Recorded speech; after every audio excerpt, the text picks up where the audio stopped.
All right, this is the NC Math 1 released items number 46 from the calculator active portion. Here's the question. The table below displays the walking heart rate and running heart rate of 8 girls in beats per minute, BPM. Using the linear best fit model for the data, what is the predicted running heart rate of a girl whose walking heart rate is 100 beats per minute? And you have a list of walking heart rate and running heart rate and 4 answer choices.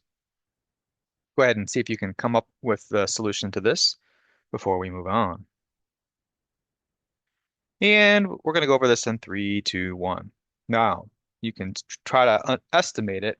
What's going to happen if I throw in 100 there? Is that going to be giving me a predicted running heart rate of something, bigger than 161, or is 161 more appropriate? So I don't really know what that is. That's a little bit too far off to kind of do this in my head. So this really is designed for you to use a calculator on it. So we're going to go ahead and get the line of best fit.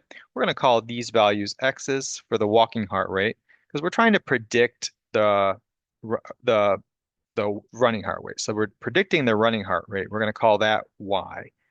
And so the walking heart rate will be our X values. So we're going to go ahead and create a table in Desmos. Hopefully you know how to do this if you've seen the other videos, but go ahead and follow along if you need to. And we'll just click the plus table and we'll key in our numbers.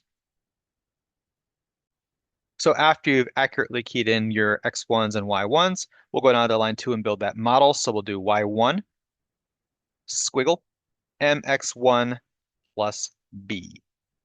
And that'll give us our line of best fit. We'll have to zoom out to see this one, I'm sure. And we're trying to predict, here's your line of best fit. Here are all the data points.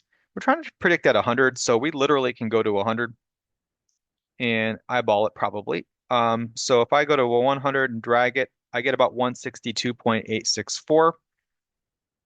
And let's look at our answer choices.